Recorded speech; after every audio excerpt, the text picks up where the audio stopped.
go through all that and the rehab and being away from playing, what did that make you realize about basketball and how you feel about it? Whatever you put in, that's what you're going to get out.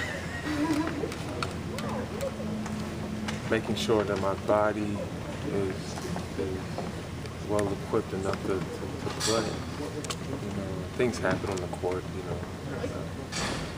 I consider myself a healthy guy, but this year was a total of injury, you know, just unlucky, you know, but you know, for me, it was a growing year this year, you know, being in a situation that I've never been in, and I think I did a pretty okay job, you know, but didn't get to finish, and you know, you gotta finish. So, you know, my mindset going into next year is just making sure that I'm mentally, physically in elite shape, and also help this team win. How frustrating of a year was it for you? Because you're accustomed to playing in playoffs, and you know you were helped this year. Obviously the losing and then the injuries on top of that. How frustrating was it? Yeah, it was really frustrating to not be able to play in the playoffs. I've always had a chance to play in the playoffs. Every year since I've been in the league, you know, I don't think I've ever took playoffs for granted, but at the same time, it's just like, you know, you're playing. You know, you appreciate the level of intensity that the playoffs bring. It's the opportunity that it brings. You know, so me, you know, how the way I performed throughout my career, I think that's one of the reasons why I'm here in Orlando. So, you know, you miss the playoffs and he's not there frame, you know, so, you know, more motivation to work harder next year. How tough is it to prepare for next year? You don't know whether it's going to be the same roster, even close to the same roster. Is it going to be another rebuilding year? Is it going to be, is the nucleus of you, Jameer, and Aaron going to be here to go for wins? Or is it going to be another work the young guys type of year? That's not mine. That's not mine. You know, my place to even think about that. My place is to worry about Glen Davis and how he can help others. You know, and that's my only focus. You know, how can Glen Davis perform? How is he going to perform? And what can he do to help people around him? That's what it's about. You know, I can't worry about it. You know, they're going to change things up. No matter what they change, I still have to be who I need to be. You know, so you know, I don't try to look at none of that. I just try to worry about playing the game at a high level, being in shape at a high level. That's it. Well, as a leader on this team, you've been on the playoffs for 4 or 5 years. You look at next year's team, there's got to be hope for the fans out there. Yourself, Aaron, you know, Tobias or Maurice at the 3, you at the 4, Vucevic at the 5. That looks like a team that can make some sort of noise. We will. We will. It's not going to be easy, but we will. I think with the experience that the young guys got, and, being able to be out there and learn from them mistakes, watch, you know, see, you know, feel the game, I think they'll be better.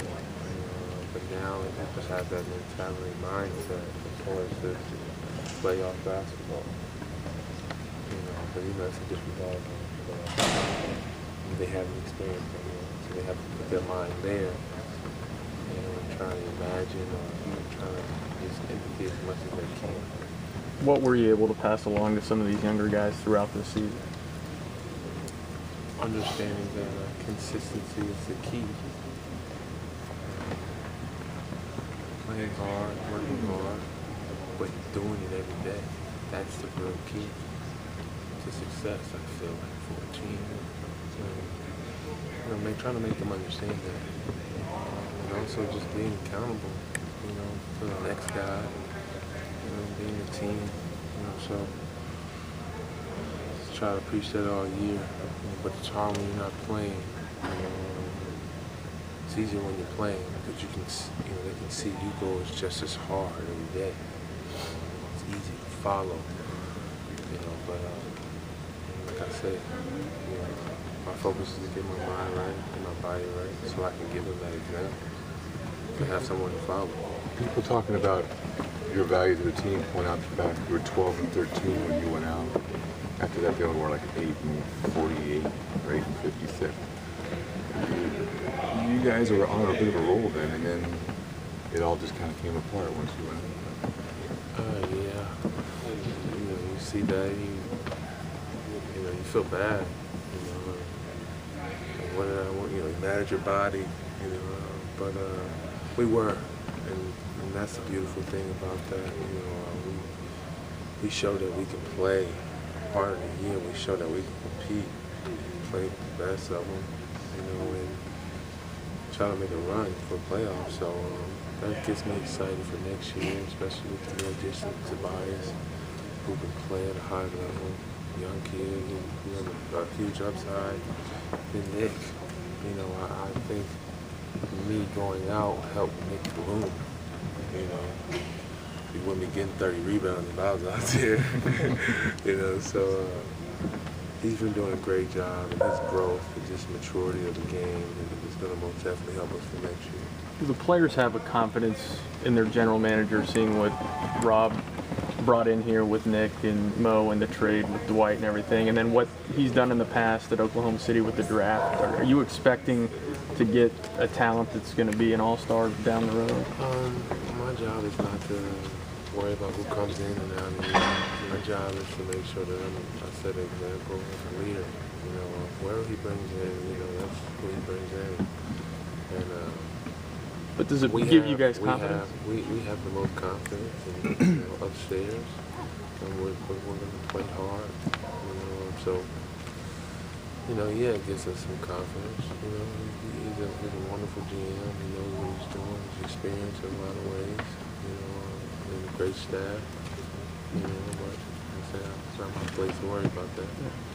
Have you seen Jacques develop from the start of training camp to now? Yeah, most definitely. I've seen some great changes from him as far as a coach. I think that's the beauty of him being a coach. You know, it's different when you got Stan. He has a system. This is his system. This is the way it's gonna go. I don't want to hear nothing else. You know, and then you got Jock, who's okay. This didn't work. Hey, what do you think? How do you feel? What should we do? Okay, this is what we're gonna do. All right, you know, just it's a different feel.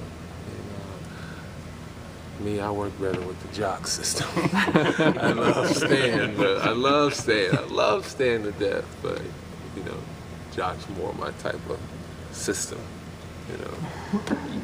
You as much as anybody on this roster is used to playing deep in the playoffs. Mm-hmm. I mean, you don't need us to remind you that. But so how weird is it going to be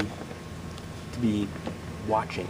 No. I mean, will you even watch or will I don't you? watch till it gets to like the semifinals. I think that's where the last stop I went. Semis, second round. So I don't really watch the first round. I watch the second round because the intensity level was just through the roof. Everybody knows everybody's plays, you know, but it's gonna be weird. You know, I got my ring and I look at it all the time. You know, I even got a blue banner that has no writing on it. Ain't that's weird? I got one of those with no writing on it. And the beauty of it is the fact that I have the opportunity to have a chance with others to put my own writing on my own banner. So hopefully one day I can, you know, win a championship here. It'd be great. How long have you had that banner? I just got it. It's beautiful. There's no writing on it. You look at it, you can put anything you want. Any other teammates know about that banner? No. I don't tell people that. No doubt, right? But, you know, it's my motivation for next year. You know, this year was a tough year for me. And, you know, I don't want to set myself short, you know, because I've had to experience Champaign. You know, I don't know if you know what that feels like. Were you there? You felt it, right? It was beautiful, All right? 4 teams in Boston won it when I was there. Yeah, so, you know, think big, be big, you know, think big, be big, act big, everything you gotta do, you know, so that's just my mentality going into next year. So it's just a white banner? Imagine that right there with no writing. The blue. Blue with the white, no writing on it. How much Is does it something hanging like in that your living cost? room? Huh? How much does something like that cost? And where do you keep It it? don't cost that much. It's rolled up in my house. It's not like it's like, ow. You don't have it hanging up. No, I don't have it hanging up. Did you order it? How did you get it? Yeah, I ordered it. You knit it yourself?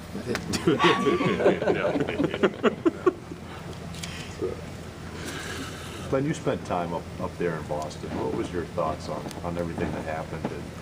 And you know how strong that city can be, something like that. Man, when I was looking on TV and a couple of my friends up there like turning on the news.